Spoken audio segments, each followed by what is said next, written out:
ಮನೆಯಲ್ಲಿ ನೆಮ್ಮದಿ ಇಲ್ವೇ? ಈ ದಿಕ್ಕಿಗೆ ಮಲಗ್ತಿದ್ರೆ ಜಗಳಗಳು ಜಾಸ್ತಿ. ಎಚ್ಚರ. ಹೌದು, ಮನೆಯಲ್ಲಿ ಅಡುಗೆ ಮನೆಯಿಂದ ಹಿಡಿದು ಮಲಗುವ ಕೋಣೆಯವರೆಗೂ ಎಲ್ಲದಕ್ಕೂ ವಾಸ್ತು ಮುಖ್ಯ.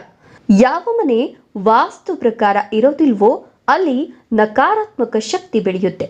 ದಿನವಿಡೀ ಸುಸ್ತಾಗಿ ರಾತ್ರಿ ಹೊತ್ತು ನಿದ್ರಿಸುವ ಬೆಡ್ರೂಮ್ಗೂ ವಾಸ್ತು ಪ್ರಮುಖವಾಗಿದೆ. ಮಲಗುವ ಕೋಣೆ ನಿದ್ರೆಗೆ ಮಾತ್ರವಲ್ಲದೆ ಕನಸುಗಳು, ನಡವಳಿಕೆ, ಆರೋಗ್ಯ, ಸಂತೋಷ, ಸಮೃದ್ಧಿ ಮತ್ತು ಗಂಡ ಮತ್ತು ಹೆಂಡತಿಯ ಪರಸ್ಪರ ಪ್ರೀತಿಯ ಮೇಲೆ ಪರಿಣಾಮ ಬೀರುವ ಸ್ಥಳವಾಗಿದೆ. ಹಾಗಾದರೆ ವಾಸ್ತು ಪ್ರಕಾರ ಮಲಗುವ ಕೋಣೆ ಹೇಗಿರಬೇಕು, ಯಾವ ದಿಕ್ಕಿಗೆ ಯಾವ ಫಲ ಸಿಗ್ತದೆ ಅಂತ ಇವತ್ತಿನ ವಿಡಿಯೋದ ಮೂಲಕ ತಿಳಿಯೋಣ. ಅದಕ್ಕೂ ಮುನ್ನ ಶಾಸ್ತ್ರ, ಪುರಾಣ, ಧರ್ಮಗಳ ಮೇಲೆ ನಂಬಿಕೆ ಇದ್ರೆ ತಪ್ಪದೆ ಒಂದು ಲೈಕ್ ಮಾಡಿ. ಹಾಗೆ ನಿಮ್ಮ ಜೀವನದಲ್ಲಿ ಏನಾದರೂ ಸಮಸ್ಯೆಗಳು ಇದ್ರೆ ಇಲ್ಲಿ ಕಾಣ್ತಿರುವ ಗುರೂಜಿ ನಂಬರಿಗೆ ಕರೆ ಮಾಡಿ ಫೋನಿನಲ್ಲಿ ಪರಿಹಾರ ತಿಳಿಸಿಕೊಡ್ತಾರೆ. ಹೌದು, ಮನೆಯಲ್ಲಿ ಮಲಗುವ ಕೋಣೆಯ ದಿಕ್ಕು ವಾಸ್ತು ಪ್ರಕಾರ ಇಲ್ಲದಿದ್ರೆ ಮನೆಯಲ್ಲಿ ನೆಮ್ಮದಿ ಇಲ್ಲದಂತಾಗ್ತದೆ. ಆರೋಗ್ಯ, ಆರ್ಥಿಕ ಪ್ರಗತಿ, ವೃತ್ತಿ, ವ್ಯಾಪಾರ ಇದಕ್ಕೆಲ್ಲ ಹಿನ್ನಡೆಯಾಗಬಹುದು. ಮಲಗುವ ಕೋಣೆ ಈಶಾನ್ಯ ದಿಕ್ಕಿನಲ್ಲಿ ಇರಬಾರದು. ಈ ದಿಕ್ಕು ಗುರುಗ್ರಹದ ಒಡೆತನದಲ್ಲಿದೆ. ಈ ದಿಕ್ಕನ್ನ ಸಾಧ್ಯವಾದಷ್ಟು ಖಾಲಿ ಇಡಬೇಕು ಮತ್ತು ಮನೆಯ ಮಾಲೀಕರ ಮಲಗುವ ಕೋಣೆ ನೈಋತ್ಯ ದಿಕ್ಕಿನಲ್ಲಿ ಅಂದರೆ ನೈಋತ್ಯ ಕೋಣೆಯಲ್ಲಿ ಇರಬೇಕು. ಈ ದಿಕ್ಕಿನಲ್ಲಿ ನಿರ್ಮಿಸಲಾದ ಮಲಗುವ ಕೋಣೆಯಲ್ಲಿ ಮಲಗೋದು ಶಕ್ತಿಯ ಅಭಿವೃದ್ಧಿ, ಸ್ಥಿರತೆ, ಸಂತೋಷ, ಸಮೃದ್ಧಿ ಮತ್ತು ಆರೋಗ್ಯ ಪ್ರಯೋಜನಗಳಿಗೆ ಕಾರಣವಾಗ್ತದೆ. ಮನೆಯ ಮಾಲೀಕರಿಗೆ ಈ ದಿಕ್ಕು ಉತ್ತಮವಾಗಿದೆ. ಇನ್ನು ಮನೆಯಲ್ಲಿ ಮಗುವಿನ ಕೋಣೆ ವಾಯುವ್ಯದಲ್ಲಿ ಇರಬೇಕು, ಅಂದರೆ ವಾಯುವ್ಯ ಕೋಣೆ. ಈ ದಿಕ್ಕಿನಲ್ಲಿ ಮಲಗುವ ಮಗು ವಿದ್ಯಾರ್ಥಿಯಾಗಿದ್ರೆ ಅವರು ಪೂರ್ವಕ್ಕೆ ಎದುರಾಗಿ ಅಧ್ಯಯನ ಮಾಡಬೇಕು. ಮನೆಯ ಆಗ್ನೇಯ ಮೂಲೆಯಲ್ಲಿರುವ ಕೋಣೆಯಲ್ಲಿ ಗಂಡ ಹೆಂಡತಿ ಮಲಗಬಾರದು. ಈ ಸ್ಥಳದ ಅಧಿಪತಿಗಳು ಅಗ್ನಿದೇವ ಮತ್ತು ಮಂಗಳ. ಇಲ್ಲಿ ಮಲಗೋದ್ರಿಂದ ಗಂಡ ಹೆಂಡತಿ ನಡುವಿನ ಅಂತರ ಹೆಚ್ಚಿಗೆ ಆಗ್ತದೆ.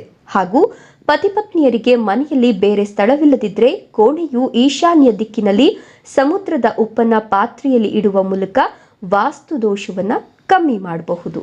ಹೌದು, ಯಾವುದೇ ಸಂದರ್ಭದಲ್ಲೂ ಮಲಗುವ ಕೋಣೆಯಲ್ಲಿ ಹಾಸಿಗೆಯ ಮುಂದೆ ಕನ್ನಡಿ ಇರಬಾರದು.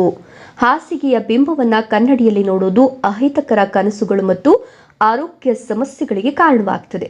ಮಲಗುವ ಕೋಣೆಯಲ್ಲಿ ದೇವರ ಮತ್ತು ಪೂರ್ವಜರ ಚಿತ್ರಗಳನ್ನು ಹಾಕಬಾರದು. ಅಲ್ಲದೆ ಪೂಜಾ ಸ್ಥಳವು ಮಲಗುವ ಕೋಣೆಯಲ್ಲಿ ಇರಬಾರದು. ಹಾಗೂ ಮಲಗುವ ಕೋಣೆಯಲ್ಲಿ ಬಾಗಿಲಿನ ಮುಂದೆ ಹಾಸಿಗೆ ಇರಬಾರದು. ಇದರಿಂದ ಸಂಪತ್ತು ಮತ್ತು ಸಮೃದ್ಧಿಗೆ ತಡೆಯಾಗ್ತದೆ.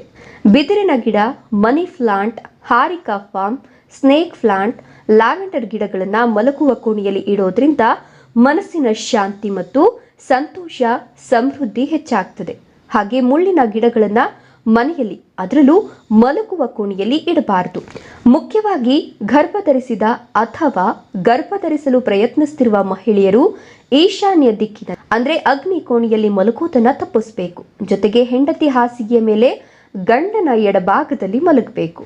ಮಲಗುವ ಕೋಣೆಯಲ್ಲಿ ತಿಳಿ ಬಣ್ಣಗಳನ್ನು ಬಳಸಬೇಕು. ಇದು ಮನಸ್ಸಿಗೆ ಶಾಂತಿಯನ್ನು ತರುತ್ತದೆ ಮತ್ತು ಸಕಾರಾತ್ಮಕತೆಯನ್ನು ತರುತ್ತದೆ. ಹೌದು, ವಾಸ್ತು ಪ್ರಕಾರ ಮಲಗಲು ಉತ್ತಮ ದಿಕ್ಕು ದಕ್ಷಿಣ ದಿಕ್ಕು. ದಕ್ಷಿಣ ದಿಕ್ಕಿಗೆ ತಲೆ ಮತ್ತು ಉತ್ತರ ದಿಕ್ಕಿಗೆ ಪಾದಗಳನ್ನು ಇಟ್ಟು ಮಲಗೋದ್ರಿಂದ ಉತ್ತಮ ಆರೋಗ್ಯ, ಉತ್ತಮ ನಿದ್ರೆ ಮತ್ತು ಮನಸ್ಸಿನ ಶಾಂತಿ ಸಿಗ್ತದೆ. ಉತ್ತರ ದಿಕ್ಕನ್ನ ಸಂಪತ್ತಿನ ದೇವರಾದ ಕುಬೇರನ ಸ್ಥಳವೆಂದು ಪರಿಗಣಿಸಲಾಗಿದೆ ಮತ್ತು ಬೆಳಿಗ್ಗೆ ಎದ್ದಾಗ ವ್ಯಕ್ತಿಯ ಮುಖವು ಉತ್ತರದ ಕಡೆಗೆ ಇದ್ರೆ ಸಂತೋಷ, ಸಮೃದ್ಧಿ ಮತ್ತು ಸಂಪತ್ತಿಗೆ ಕೊರತೆಯಿಲ್ಲ. ನಿದ್ರಿಸಲು ಎರಡನೆಯ ಅತ್ಯುತ್ತಮ ದಿಕ್ಕು ಪೂರ್ವದಿಂದ ಪಶ್ಚಿಮಕ್ಕೆ. ಸೂರ್ಯ ಪೂರ್ವ ದಿಕ್ಕನ್ನು ಆಳುತ್ತಾನೆ. ವಾಸ್ತುಶಾಸ್ತ್ರದ ಪ್ರಕಾರ ಈ ನಿರ್ದೇಶನವು ಸೂಕ್ತವಾಗಿದೆ. ಈ ದಿಕ್ಕಿಗೆ ಮಲಗೋದ್ರಿಂದ ಜ್ಞಾಪಕ ಶಕ್ತಿ, ಮನಸ್ಸಿನಲ್ಲಿ ಏಕಾಗ್ರತೆ, ಪಾವಿತ್ರ್ಯ ವೃದ್ಧಿಯಾಗ್ತದೆ ಮತ್ತು ಆರೋಗ್ಯವೂ ಉತ್ತಮವಾಗಿರ್ತದೆ. ಹಾಗೂ ವಾಸ್ತುಶಾಸ್ತ್ರದ ಪ್ರಕಾರ ಪಶ್ಚಿಮಕ್ಕೆ ತಲೆ ಮತ್ತು ಪೂರ್ವಕ್ಕೆ ಪಾದಗಳನ್ನು ಇಟ್ಟು ಮಲಗೋದು ಸೂಕ್ತವಲ್ಲ. ಈ ದಿಕ್ಕಿನಲ್ಲಿ ಮಲಗೋದ್ರಿಂದ ಆರ್ಥಿಕ ಪ್ರಗತಿ ನಿಲ್ತದೆ ಮತ್ತು ಮಾನಸಿಕ ಒತ್ತಡ ಉಂಟಾಗ್ತದೆ. ಗಂಡ ಮತ್ತು ಹೆಂಡತಿಗೂ ಈ ದಿಕ್ಕು ಒಳ್ಳೆಯದಲ್ಲ. ಪಶ್ಚಿಮ ದಿಕ್ಕಿನ ಅಧಿಪತಿಯನ್ನ ಶನಿ ಅಂತ ಪರಿಗಣಿಸಲಾಗ್ತದೆ. ಈ ದಿಕ್ಕಿನಲ್ಲಿ ಮಲಗೋದ್ರಿಂದ ಕೆಲಸದಲ್ಲಿ ವೈಫಲ್ಯ, ಕಾಲುಗಳಲ್ಲಿನ ತೊಂದರೆಗಳು, ವಿಶೇಷವಾಗಿ ಮೊಣಕಾಲು ಸಮಸ್ಯೆಗಳು, ಮಾನಸಿಕ ಅಶಾಂತಿ ಉಂಟಾಗ್ತದೆ.